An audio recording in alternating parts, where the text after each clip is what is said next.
5 faktor yang ditemukan McRae dan Costa atau The Big Five Personality Traits mengklaim bahwa kita dapat menggambarkan kepribadian diri kita dengan 5 karakteristik utama. Yang pertama ada keterbukaan atau openness, kesadaran atau consciousness, ekstraversi atau extraversion, keramahan atau agreeableness, dan neurotisme atau neuroticism.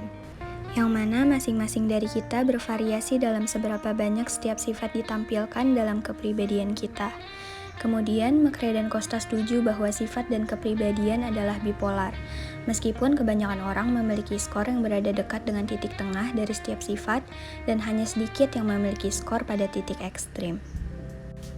Karakteristik pertama yang akan dibahas yaitu keterbukaan terhadap pengalaman.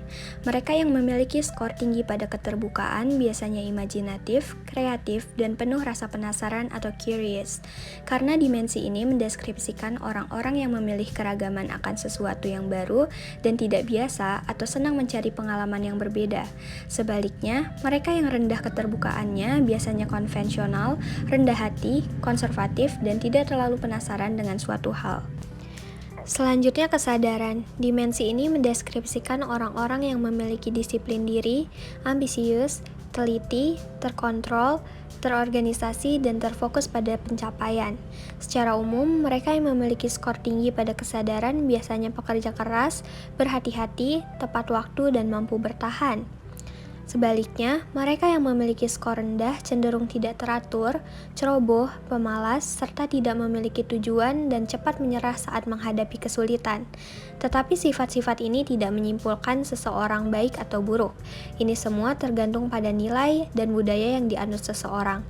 Misalnya dalam psikologi, orang-orang dengan skor kesadaran yang terlalu tinggi dapat dikaitkan dengan gangguan mental OCD.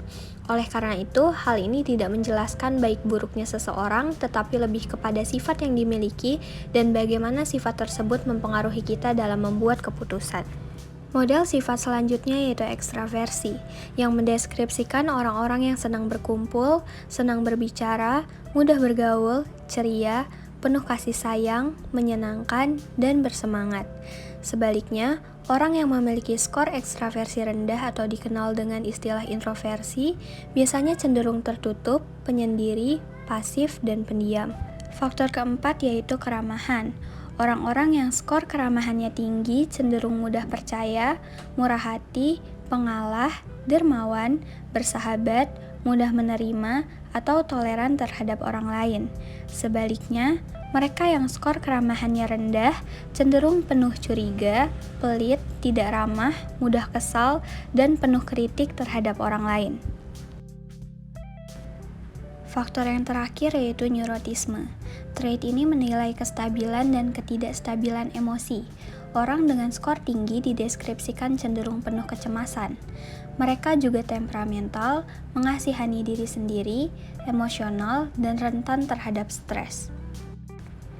Kesimpulannya, semua dimensi tersebut membentuk sifat dari kepribadian pada model 5 faktor, yang disebut 5 besar, terdiri dari keterbukaan, kesadaran, ekstraversi, keramahan, dan neurotisme. Teori 5 besar ini telah digunakan untuk mengkaji sifat-sifat kepribadian dalam berbagai budaya di seluruh dunia.